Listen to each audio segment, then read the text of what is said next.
Hey guys, it's me, Kisame Unlimited, and I'm reviewing the ban list that was released, and it's been official. This is the official ban list that we're going to be in the new format in. To be honest, I personally like this ban list. There's nothing in it that makes me like, well, there is, but overall, I think that they address most of the problems, so I'm pretty okay with this ban list, and I think that it's pretty good. Um, Also, don't forget, when the ban list is official on September 1st is when my contest is over. So if you want to win some free cards, don't forget to enter in my contest. I'll link that over here so people could join the contest before it ends. Okay, I'll start right into the ban cards. The first ban card, Bryonic, Take Me Supersonic. If anybody knows, this was one of my favorite signature cards, but you know what, to be honest, I have my extra deck right here. It's not the first time Konami has taken away one of my Synchro Monsters. And it's like every format they do one. They took away my Ultimate Goyu Guardian when I first got it. They took away my DT Trishula. And now they're taking my original Brian and Take Me Supersonic. But you know what? It's okay. Just because these cards are banned doesn't mean I'm gonna just because they're banned doesn't mean I'm gonna get rid of them. Because just like my friend Brendan says, and when he ran, because he runs Ice Berries, and they took away both Bryonic and Trishula, he said, "Bitch, please, I'm a free woman," and that's what I have to say. Bitch, please, I'm a free woman. They're not taking my cards. next, next card ban, Future Fusion.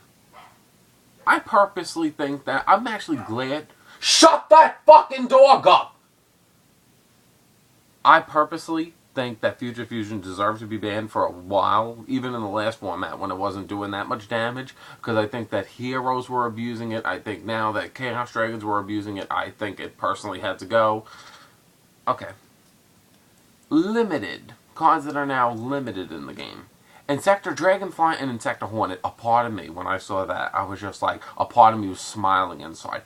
But to be honest, the ban list is based off the OCG, off the OCG and what they're going through. And to be honest, they were like tier 0 in the OCG. So to be honest, it's not a surprise that they would hurt them bad. Like, go a little over the top. So to be honest, they kind of deserved it. Now, the next is Evagishki Gus Kraken, if I'm saying it correctly.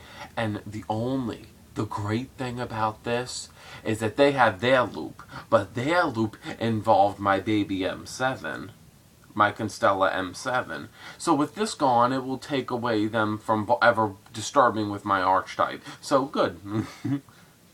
Next, Chaos Sorcerer. It brings down the limitations of Twilight and how much that they could pretty much go into. Because I wish they would have hit Black Luster instead of just limiting Chaos Sorcerer, but at least it's a start. Then there's Spore. That kind of confused me because I thought Spore would have just like, if you can only use it one time, so wouldn't it make sense just to put it back at 3? That's the kind of card it's either banned or just unlimited. But if they want to limit it, sure. I don't see the purpose in it. If anything, just like bring back like all the tuners and shit, because you took away the best synchros, so I don't see the purpose in keep hitting. That's funny. You keep hitting tuners and XYZ. You keep hitting tuners and synchro monsters even when they're not even seen in the meta anymore. I don't understand. Next, Wind Up Zenmighty. Now, Zenmighty, I'm actually happy because Zenmighty just puts an end to the loop. I think they could sort of do a loop, but it won't be as good. Now, Tsuyomi, excuse me, I'm saying if I know her name wrong. Tsuyomi, I never understood physically why she was banned. I understand with the with the morphing jaw type deck where you can make your opponent deck out. I could see why, but she's the kind of card where it's like you have to normal summon. And remember, people forget she's a spirit monster. She'll go back to your hand. She's the kind of card that it's a manual summon and a manual return. I think that she's a card. I don't think that she's gonna see much play. Maybe, I don't know. She's something that I'm not sure yet. Next, Red Eyes Darkness Metal. Hallelujah. I wanted Red Eyes Darkness Metal to be banned. Not banned. I wanted it to be limited. People wanted Pulsar instead, but I preferred Red Eyes Darkness Metal. So I'm glad that they hit that. Lastly, Ultimate Offerings. I'm actually kind of sad to see this go to 1 because I was testing out Midoches, if I'm saying them correctly, on DN, and I kind of needed Ultimate Offering, so I'm now like, oh no. So yeah, so Ultimate Offering is the last limited card. Alright, now for the semi-limited cards. The Agent of Mystery Earth.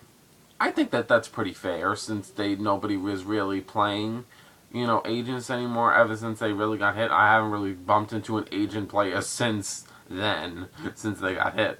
So I think that they deserve a little bit of support that they was taken away from them. Next, Debris Dragon. Just like I said before about Spore, you take away the best synchro monsters, who cares about what tuners there are? So, makes sense. Next, Blackwing Kalute. To be honest, I'm actually pretty happy for Blackwings. Blackwings have, they could have used Kalute, and a lot of people were speculating if Kalute was coming back. It was only a matter of time. So I mean, it's pretty nice to see that archetype get some of its strength that was taken away. I mean, it's still a pretty good deck. So I mean, it's pretty interesting. Next at 2, Rescue Rabbit. I predicted this. I was like, I can't see Konami limiting this card. They're gonna semi-hit so that they could still make their money, and at the same time, it will slow down the deck a little. It was either going to be this or Logia, which was my opinion. And seeing this go to 2 I don't think it's really going to affect the deck much. So I think the deck could still be pretty deadly. Next to 2, E-Emergency Call. I think that was kind of a waste of time. I know they did that for Hero Lives, but to be honest, when it comes to Elemental Heroes, it doesn't really matter because they'll still have 2 E-Call, Stratos, and Rhoda. So that really, this is just a pat on the back. Next, Pot of Duality. I actually didn't see any purpose in this because most players that are smart only main 2 Pot of Dualities. Next, Heretic Seal, which is basically the Rhoda for the Heretics. So yeah, it only makes sense, like, if they would bring that down a little. A Hero Lives at 2. That slows down the deck, and it kind of will bring it down to human level, but just like I said, they got a pat on the back, so, for this format. Next at 2, Reasoning. I find that to be retarded, because Lavolves will abuse the hell out of it. Continuing. Mirror Force at 2. I actually like that idea, Mirror Force at 2. I've always liked Mirror Force. I've never seen a format where Mirror Force was at 2. I'll probably main Mirror Force in like each one of my decks at 2. I mean, especially with Insectors gone, you don't have to worry about pop, pop, pop, pop, pop, pop, pop. And I think that, many people will actually be able to use Mirror Force. Alright, next, last card that's limited to 2. Tour Guide. I'm actually happy about this, because there are different ways that I could physically throw Tour Guide into most of my decks, and still a 2 is very easy, and Tour Guide will perhaps be a little cheaper now. So I think it's and at the moment I have like 5 Tour Guides, and I'm building a new deck, and instead of getting 3, 3, 3, I need 9 Tour Guides, because unlike me, I don't swap like 3 from one deck to the other, because I'm very picky. Okay, now for cards that are no longer on the list. Necrogardener, which I think is perfectly understandable. It's not like it's a card that gives your opponent, super pluses. Can you please be quiet? Because it's the kind of card that, doesn't give you any pluses, really. It just blocks an attack, and I don't even main it in my Light Swarms. I'm not saying others don't, but it's an iffy card. Next, Marshmallow. I see, more potential with Burn with this. Emergency Teleport. I could kind of see, because many people were not really very impressed with it going to 2, so it's only a matter of time since this card would just go to 3. Destiny Draw, perfectly understandable. Nobody really runs Destiny Heroes anymore. They haven't seen played in so long. Maybe P-Hero players can mix it with Destiny Heroes and create a good thing, since Escuriato is out. Next, Swords of Revealing Light at 3. Same thing goes with Necrogon. It doesn't really give you pluses, it just stalls. Level Limit Area B, I could kind of see it because many people run XYZs. Nobody really is going to go crazy for that. Magic Cylinder at 3. That I think that's the last card, Magic Cylinder at 3. But I think that is kind of deadly because of burn decks when they will just because now they could throw 3 Magic Cylinders at you will affect your life points pretty bad.